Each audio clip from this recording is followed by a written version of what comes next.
चलिएगा अब हम इसका दूसरा प्रश्न सरल करते हैं, ठीक है। और जिसमें हमारा उद्देश्य फलन है अधिकतम का, और दिया गया है z is equal to 3x plus 4y, और व्यवरोध दिया गया हमें x plus y less than and equal to 4, और साथ में नॉन नेगेटिविटी कंडीशंस दी गई है x greater than and equal to 0 और y greater than and equal to 0। चलिएगा अब हम इसे सरल करते हैं। तो हम इसे 1 नंबर दे देते हैं, ये 2 नंबर और ये 3 नंबर, ठीक है ना। सबसे पहले हम 1 नंबर व्यवरोध ले लेते हैं x plus y less than and equal to 8, ठीक है। समीकरण में बदल देते हैं, समीकरण में बदलने पर, ठीक है, सॉरी यहाँ 4 है, ओके। समीकरण में बदला हमने तो ये हो गया x plus y is equal to 4, ठीक है। अब हम एक टेबल बना लेंगे और पहले जैसे हमने किया था ठीक उसी प्रकार से करेंगे। यहाँ x की वैल्यू और ये y की वैल्यू, ठीक है। x की वैल्यू 0 रखने पर y की वैल्यू 4, y की वैल्यू 0 रखने पर x की वैल्यू 4, यानी कि कौन कौन से बिंदु हो गए, एक तो 0,4 और एक 4,0। इन दोनों बिंदुओं को मैं ग्राफ में दर्शाऊंगा, ठीक है। तो हम ग्राफ बना लेते हैं इसके लिए। तो ये हमारी x एक्सिस,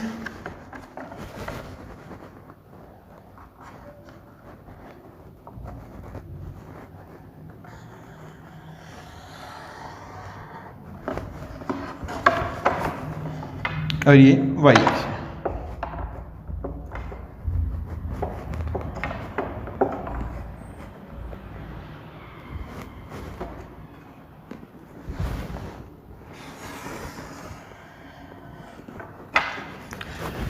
ये y अक्ष और ये x अक्ष, ठीक है, ये y अक्ष। हमें बिंदु दर्शाने 0,4 और 4,0, एक एक इकाई का अंतर लिया जा सकता है। तो माना पैमाना, माना पैमाना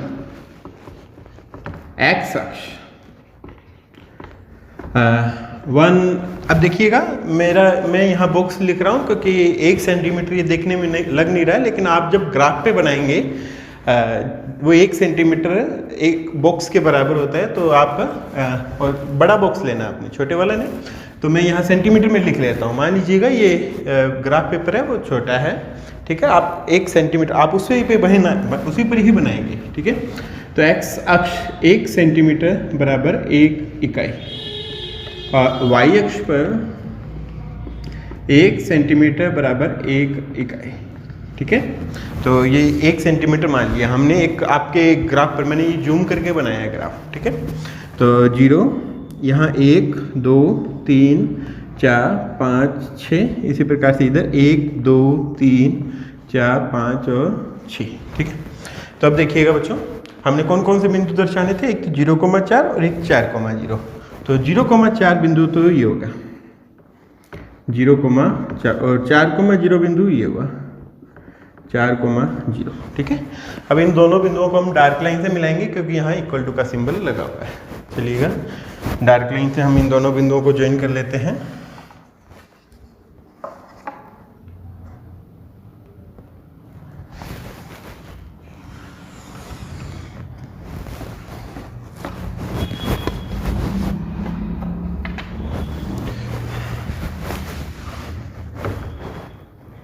ठीक है, और ये असमीका कौन सी है अभी, x plus y less than and equal to 4। अब इस असमीका के इस ओर का क्षेत्र होगा या इस ओर का, वो जानने के लिए हम इसमें मूल बिंदु रख लेते हैं, ठीक है। मूल बिंदु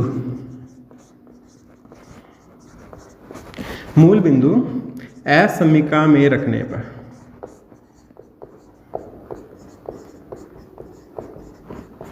ठीक है। तो ये बना 0 plus 0 less than and equal to 4। तो ये 0 less than and equal to 4 जो कि सत्य है। अतः हल क्षेत्र मूल बिंदु की ओर है।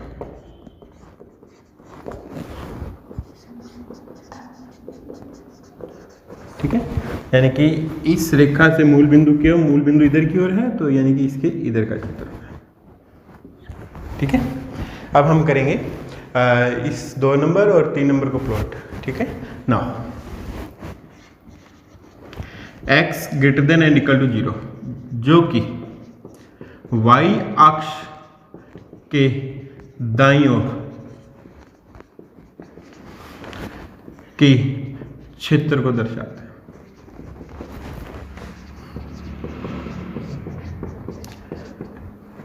ठीक है, तो x greater than and equal to 0 y अक्ष के इधर का क्षेत्र। Now y greater than and equal to 0 जो कि x अक्ष के ऊपर के क्षेत्र को दर्शाता है। ठीक है, यानी कि दोनों मिलकर प्रथम चतुर्थांश को दर्शाएंगे। तो ये होगा अभी y greater than and equal to 0 और x अक्ष से ऊपर का क्षेत्र। ठीक है, तो हमारे पास में तीन ही व्यवरोध थे, एक ये और एक ये। हमने इन तीनों को ग्राफ में प्लॉट कर लिया है। ठीक है, अब हम तीनों से उभयनिष्ठ हल क्षेत्र ज्ञात कर लेते हैं। ठीक है, तो देखिएगा इस रेखा से तो इधर का क्षेत्र था, इससे ऊपर का और इससे इधर का, तो हमारे पास उभयनिष्ठ हल क्षेत्र है वो ये आएगा। ठीक है, मैं इसे पैरेलल लाइन से छायांकित कर लेता हूं।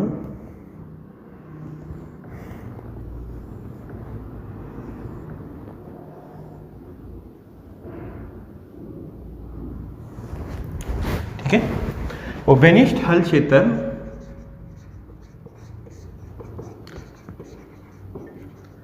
हाँ, जिसे हम सुसंगत क्षेत्र भी कहते हैं, सुसंगत क्षेत्र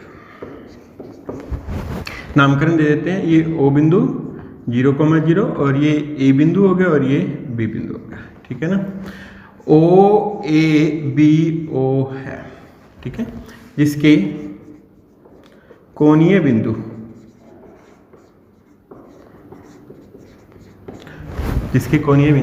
एक तो O बिंदु 0,0, एक A बिंदु है 4,0, एक B बिंदु है 0,4। ठीक है, तीन ही बिंदु है, चौथा तो खुद हो गया। ओके ना, ये कोणीय बिंदु है। अब हम क्या करेंगे, एक सारणी बना लेते हैं और सारणी पर इन बिंदुओं पर हम z की वैल्यू फाइंड कर लेंगे। ठीक है, कोणीय बिंदु और यहाँ z की वैल्यू आ जाएगी। z की वैल्यू कितनी दे रखी है, 3x + 4y। ठीक है, तो कोणीय बिंदु कौन कौन से है, एक तो मूल बिंदु था, दूसरा A बिंदु और उसके बाद में B बिंदु। ठीक है, इन तीनों बिंदुओं पर मैं z की वैल्यू फाइंड कर लेता हूँ। एक तो मूल बिंदु पे फाइंड किया हमने, मूल बिंदु इसमें रखा तो z की वैल्यू कितनी आ गई, 0। ठीक है, A बिंदु इसके अंदर रखा, x की वैल्यू 4, y की वैल्यू 0 रखी तो z की वैल्यू आ गई 12। ठीक है, B बिंदु रखा इसके अंदर, x की वैल्यू 0, y की वैल्यू 4, 0 और 4 रखा तो z की वैल्यू आ जाएगी भाई 16। ठीक है, अब देखते हैं हम हमारा उद्देश्य फलन कैसा है, अधिकतम का, तो हम इनमें से अधिकतम वैल्यू छांट लेंगे। ठीक है, तो हम देखते हैं कि इनमें अधिकतम वैल्यू है वो मेरी कितनी है भाई, 16। ठीक है, ये मैक्सिमम होगा। अतः x बराबर 0, ये तो x की वैल्यू हो गई और ये y की वैल्यू हो गई। x बराबर 0 तथा y बराबर 4 पर फलन अधिकतम है तथा अधिकतम मान z बराबर 16। ठीक है, ये हमारा क्वेश्चन पूर्ण हो गया। ओके, चलो आपको क्वेश्चन समझ आया। इसी प्रकार से हम आगे के क्वेश्चन भी सरल करेंगे। एक चीज़ और, यहाँ जो हमारा हल क्षेत्र है वो परिबद्ध आया है। ठीक है, तो परिबद्ध आएगा तो हमारा कोणीय बिंदुओं पर मान आ जाएगा, चाहे वो अधिकतम का हो चाहे न्यूनतम का हो। और अगर मान लीजिएगा ये हमारा हल क्षेत्र अपरिबद्ध होता है, यानी कि या तो इधर का खुला होता, अर्धतल होता, खुला अर्धतल। ठीक है, या इससे इधर का, इससे इधर का, या इससे इधर का, कुछ इस प्रकार का खुला क्षेत्र होता, जिसे हम अपरिबद्ध क्षेत्र बोलते हैं। ठीक है, अगर वो होता तो हमारा कोणीय बिंदुओं पर मान आए ये जरूरी नहीं है, हम उसके अलावा आगे भी कुछ सरल करेंगे, ये आगे के क्वेश्चनों में आपको पता चलेगा। ठीक है, तो चलिएगा अब हम आगे के प्रश्न करते हैं। प्रश्न नंबर 3 पर चलते हैं अपन।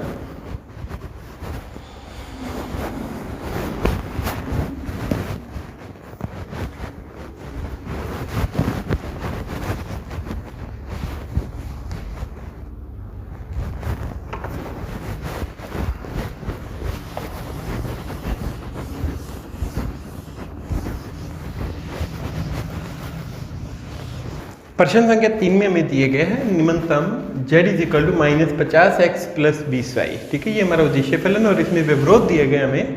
पहला विवरोध 2x minus Y greater than and equal to -5 and 3x plus Y greater than and equal to 3 and next one दे रखा है 2x minus 3y less than and equal to 12 non negativity conditions x greater than and equal to 0 और y greater than and equal to 0। चलिएगा अब हम इसे graphical method से solve करते हैं। ठीक है, तो सबसे पहले मैं इनको इक्वेशंस में कन्वर्ट कर देता नेम दे देता हूँ। ये फर्स्ट नंबर, ये सेकेंड, ये थर्ड और ये दोनों का कॉम्बाइन रूप है वो 4। ठीक है ना, हम फर्स्ट वाली विवरोध ले लेते हैं। वो दिया गया हमें 2x minus Y greater than and equal to -5। ठीक है, समीकरण में बदल लेते हैं इसे। समीकरण में बदलने पर, ठीक है, समीकरण में बदला तो ये हो गया मेरे पास में 2x minus y is equal to -5। ठीक है, अब हम पहले की तरह एक सारणी बना लेंगे और उस सारणी के अंदर मान निकालेंगे। ठीक है, ये हमने एक सारणी बना ली, x की वैल्यू और y की वैल्यू इस प्रकार से ले लेंगे x और y। ठीक है, x की वैल्यू 0 रखी तो y की वैल्यू आ गई 5। ओके ना, अब हम करते हैं कि y की वैल्यू अगर मैं 0 रखता हूँ तो x की वैल्यू भी आ सकती है मेरे पास में। तो y की वैल्यू मैंने 0 रख दी। ठीक है, तो x की वैल्यू कितनी आ गई -5/2 यानी कि 2.5। इन बिंदुओं को मैं ग्राफ में दर्शा लूँगा। एक तो 0,5 और एक है मेरे पास में -2.5,0। ओके, इन बिंदुओं को ग्राफ में दर्शा लेते हैं और उसके बाद आगे की असमीकाओं का ग्राफ प्लॉट करेंगे। ठीक है, तो सबसे पहले मैं x अक्ष बना लेता हूँ।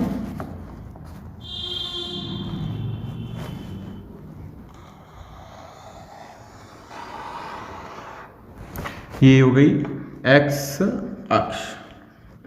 ठीक है, इधर मैं y अक्ष ले लेता हूँ।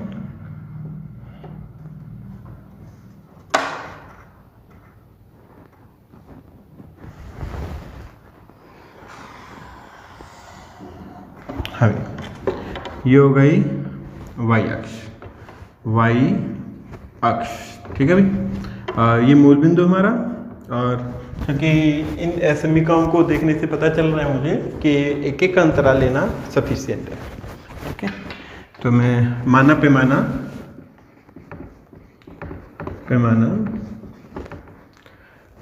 x अक्ष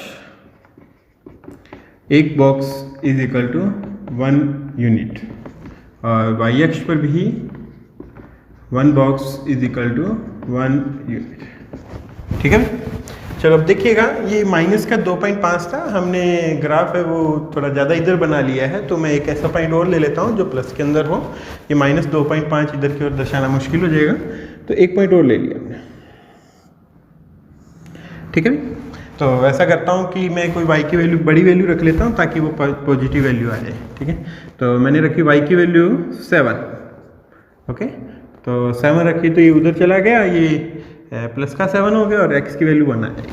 ठीक है, तो ये पॉइंट मैं दर्शा लूँगा 1,7। ओके, तो क्योंकि ये पॉइंट है, ये हमने ग्राफ ज़्यादा इधर कर दिया था, इस कारण से नहीं दर्शा पा रहे थे। -2.5 वो एक एक का अंतराल ले रहे हैं, इस कारण से इधर ज़्यादा हो जाता तो वो नहीं दर्शा पाते। ठीक है, तो 1, 2, 3, 4, 5, 6, 7, 8। ठीक है, इसी प्रकार से इधर भी पैमाना लिख लेता हूँ 1, 2, 3, 4, 5, 6 और 7। ठीक है, 8। चलिएगा, मैं इन दोनों बिंदुओं को दर्शाऊंगा, एक तो इसको और एक इस बिंदु को। एक तो 0,5 बिंदु मेरा ये होगा। ठीक है ना, 0,5। ओके, और दूसरा बिंदु 1,7 बिंदु ये हो गया। ठीक है, ये 0,5 थोड़ा इधर लिख लेते हैं क्योंकि इन दोनों को ज्वाइन करना होगा 0,5। ठीक है, चलिएगा, अब इन दोनों को हमने कौन सी लाइन से मिलाना है? डार्क लाइन से, क्योंकि यहाँ इक्वल टू का सिंबल लगा हुआ है। ठीक है, तो मैं इन दोनों को डार्क लाइन से ज्वाइन कर लेता हूँ।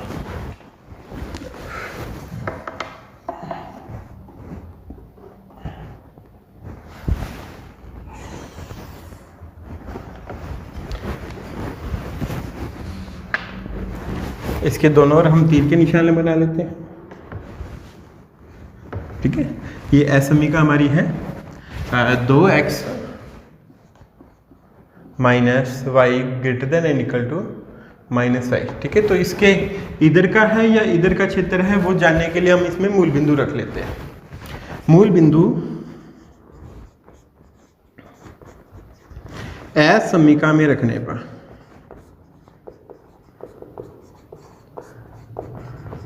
हमने मूल बिंदु रखा इसमें 2 into 0 minus 0 greater than and equal to -5, तो ये बना 0 greater than and equal to -5 और 0 -5 से बड़ा होता है जो कि सत्य है। अतः हल क्षेत्र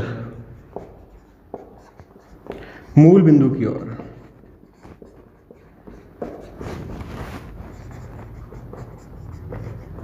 ठीक है, इससे मूल बिंदु की ओर, मूल बिंदु इस रेखा की इधर की ओर है यानी कि इधर का क्षेत्र। ठीक है भाई, चलिएगा मैं नेक्स्ट वन इसको दर्शाऊंगा। हमने इसको दर्शा लिया, अब इसको दर्शाएंगे हम। 9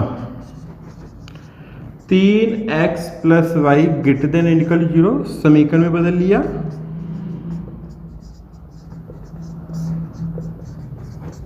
हो गए भी, सॉरी यहाँ 3 है, 3x plus y is equal to 3। ठीक है, मैं पहले की तरह एक सारणी बना लेता हूँ और सारणी में x और y की वैल्यू निकाल। ठीक है, x की वैल्यू 0 रखने पर y की वैल्यू 3 आ गई, y की वैल्यू इसमें 0 रखने पर x की वैल्यू 1 आ गई। ठीक है, ये बिंदु हो गए मेरे कौन कौन से, एक तो 0,3 और एक 1,0। इन दो बिंदुओं को दर्शा देता हूँ। एक तो 0,3 ये बिंदु हो गया और 1,0 ये बिंदु हो गया। इन दोनों बिंदुओं को हम ज्वाइन कर लेते हैं।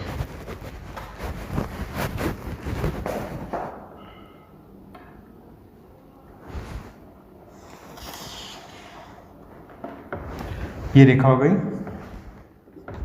एक बिंदु तो ये तो था 1,0 और ये बिंदु है 0,3। ठीक है, अब इस रेखा के किस ओर का क्षेत्र है वो जानने के लिए हम या इधर का है या इधर का, इसके अंदर मूल बिंदु रख लेते हैं। ठीक है, मूल बिंदु रखने पर, मूल बिंदु असमीका में रखने पर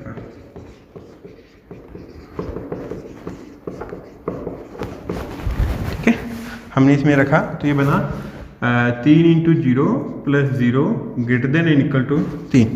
ठीक है, यहाँ 0 0 रखा, यहाँ आ गया 0 greater than and equal to 3, जो कि असत्य है। ओके, अतः हल क्षेत्र मूल बिंदु के विपरीत ओर का है।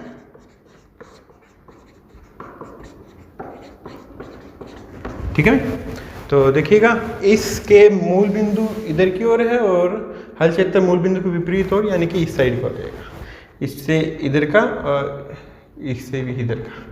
ठीक है भाई, तो हम देखते हैं ये इस असमीका हमारी कौन सी है, ये वाली इस पे लिख देते हैं 3x प्लस वाई, ये भी 3x plus Y greater than and equal to 3, ये वाली है। ठीक है भाई, चलिएगा इससे उधर का हो गया। अब हम थर्ड वन को प्लॉट करेंगे। नौ थर्ड वन है 2x minus 3y less than and equal to 12। Okay, समीकरण में बदलने पर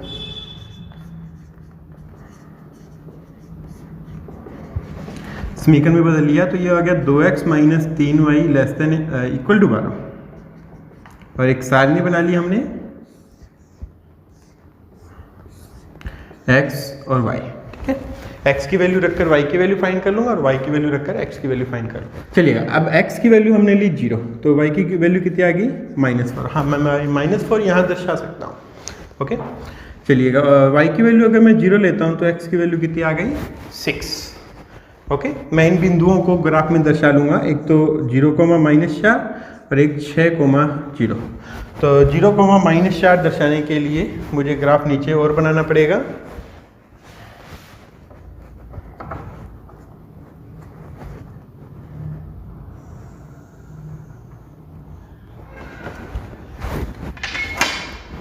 यहाँ -1, -2, -3, -1, ठीक है। तो ये बिंदु है 0, -4, 0, -4 ये बिंदु हो गया।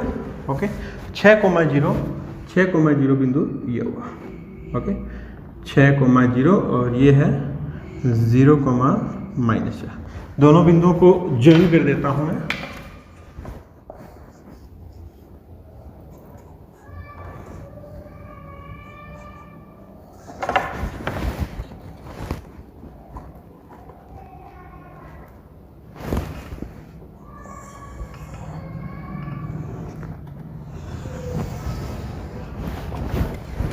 ये रेखा हो गई, दोनों ओर तीर के निशान लगा लेते हैं अपन, ठीक है। और ये रेखा कौन सी अभी 2x - 3y ≤ 12, ठीक है। अब इसके किस ओर का हल क्षेत्र है, इसके इधर का है या इधर का, वो जानने के लिए हम इसमें मूल बिंदु रख लेते हैं। मूल बिंदु से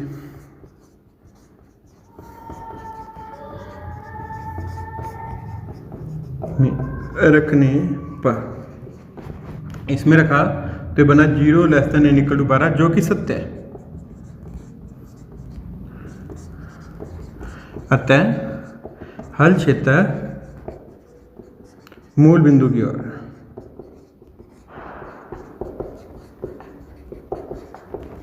ठीक है। तो मूल बिंदु की ओर हम हल क्षेत्र हो गए, यानी कि इससे इधर का मूल बिंदु, इससे इधर की ओर, इसके इधर का, ठीक है ना। अब हमने इन तीनों को प्लॉट कर लिया, इसको भी कर लिया, इसको भी कर दिया और इसको भी प्लॉट कर दिया। अब ये दो रह गए, x > ≤ 0 और y > = 0 प्रथम चतुर्थांश को दर्शाते हैं।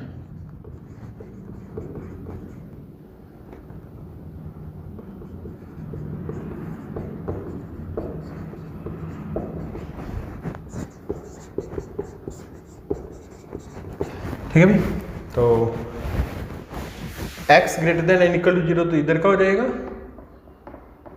और y > 0 ऊपर की ओर, ठीक है।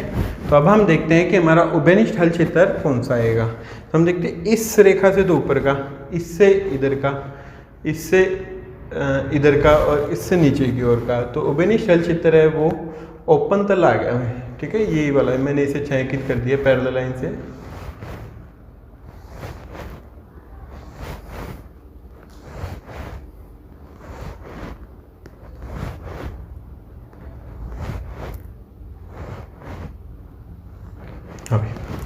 ये मेरा उभयनिष्ठ हल क्षेत्र आ गया है, ठीक है ना, जो कि अपरिबद्ध है, ठीक है ना। उभयनिष्ठ हल क्षेत्र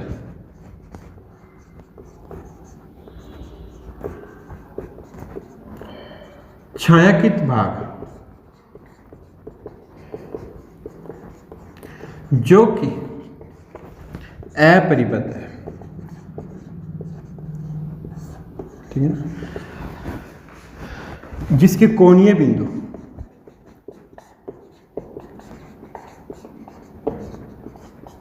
कौन कौन से, एक तो ये बिंदु है, ठीक है, एक ये बिंदु है और उसके अलावा एक ये बिंदु हो गया और एक ये बिंदु हो गया। नाम दे देते हैं ए, ये बी बिंदु, ठीक है भाई, और इधर से ये सी बिंदु, ठीक है, और ये हमारा डी बिंदु, ठीक है ना, जिसके कोणीय बिंदु ए 1,0, बी 6,0, सी 0,5 और डी 0,3, ठीक है। इससे पहले के 2 प्रश्न हमने किए थे जिनके अंदर हल क्षेत्र आया था, जो सुसंगत हल क्षेत्र है वो परिबद्ध था, यहाँ हमारे पास में अपरिबद्ध है, ठीक है।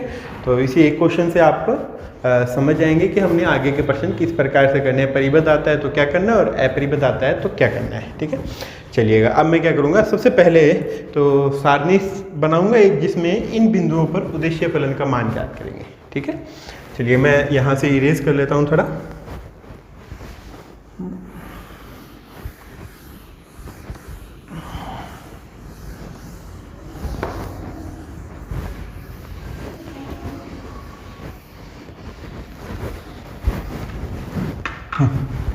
ये मेरा क्वेश्चन था, ठीक है। ना हमने एक सारणी बना ली।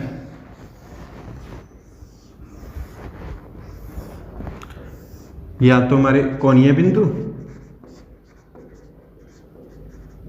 या हमारा उद्देश्य फलन z is equal to -50x plus 20y इसकी वैल्यू है, ठीक है।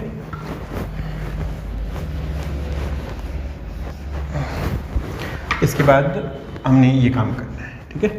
चलिएगा, इसके कोणीय बिंदु कौन कौन से, एक तो ए बिंदु आया है, ए बिंदु के निर्देशांक 1,0, बी बिंदु उसके निर्देशांक 6,0, सी बिंदु उसके निर्देशांक 0,5 और एक डी बिंदु है जिसके निर्देशांक 0,3 है। इन बिंदुओं पर मैं z की वैल्यू फाइंड कर लेता हूँ।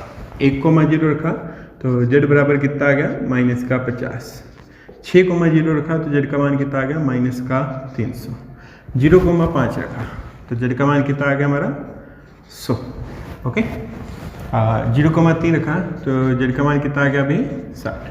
हमारा जो उद्देश्य फलन था वो मिनिमम का था, ठीक है ना।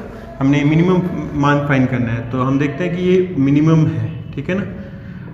क्योंकि हल क्षेत्र सुसंगत हल क्षेत्र अपरिबद्ध है, अतः z का मान है हम इस -300 से भी छोटा मान लेंगे, ठीक है भाई। ये हमने अपरिबद्ध की सिचुएशन में करना होगा, क्योंकि मिनिमम था तो हमने उसे छोटा मान लिया, और अगर मैक्सिमम का फलन होता तो हम z का मान उससे भी बड़ा मान लेते हैं, ठीक है। तो z क्या था भाई, -50x plus 20y less than -300, ठीक है। अब हम इसे भी ग्राफ में प्लॉट करेंगे। तो ग्राफ में प्लॉट करने के लिए मैं इसके लिए एक टेबल बना लेता हूँ, x की वैल्यू और y की वैल्यू। x का मान मैंने 0 रखा, ठीक है। तो y का मान काफ़ी बड़ा आ जाएगा भी, y का मान -15 वो नहीं दर्शा पाएंगे हम उसके अंदर। तो मैं ऐसा करता हूँ, कोई और वैल्यू ले लेता हूँ। चलिएगा, मैं x का मान रख देता हूँ 6, ठीक है ना। x का मान 6 रखने पर y का मान 0 आ गया, ओके। एक बिंदु और ले लेते हैं अपन, ठीक है। तो चलिएगा, मैं x का मान रख देता हूँ 4, ओके। x का मान मैंने 4 रख दिया तो y का मान -5 आ जाएगा, ठीक है भाई। x का मान 4 रखा तो माइनस का 200, यहाँ माइनस का 100 बना और y का मान -5 आ जाएगा, ठीक है। अब हम इनको ग्राफ में प्लॉट करते हैं। तो कौन कौन से बिंदु आए, एक तो 6,0 और एक 6,0 और एक है 4,-5, ठीक है। तो 6,0 बिंदु तो यही है, और एक बिंदु आया है 4,-5, 4,-5 ये बिंदु हो गया, ठीक है भाई। अब मैं इन दोनों बिंदुओं को ज्वाइन करूंगा डॉटेड लाइन से, क्योंकि यहाँ इक्वल टू का सिंबल नहीं है, ठीक है। तो इन दोनों को डॉटेड लाइन से ज्वाइन कर दिया।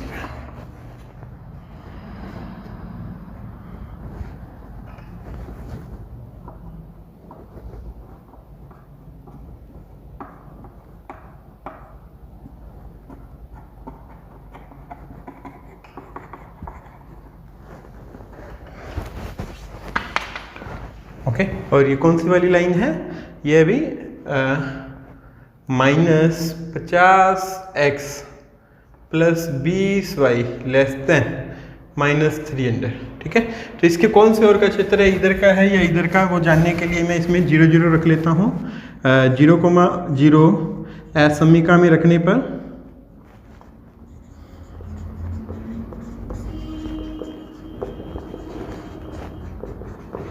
ठीक है भी, इसमें रखा तो 0 लेस देन -300 जो कि असत्य है, अतः मूल बिंदु के विपरीत ओर का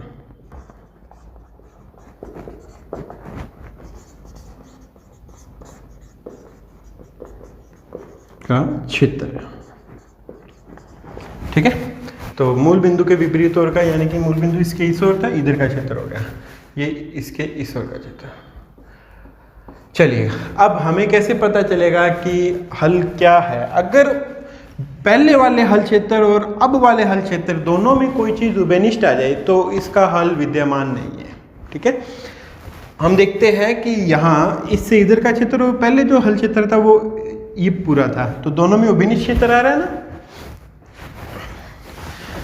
पूरा हल क्षेत्र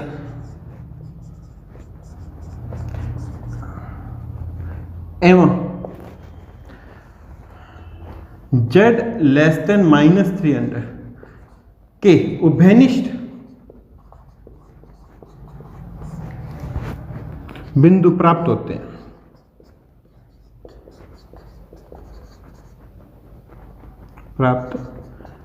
हैं। अतः एलपीपी का हल विद्यमान नहीं है।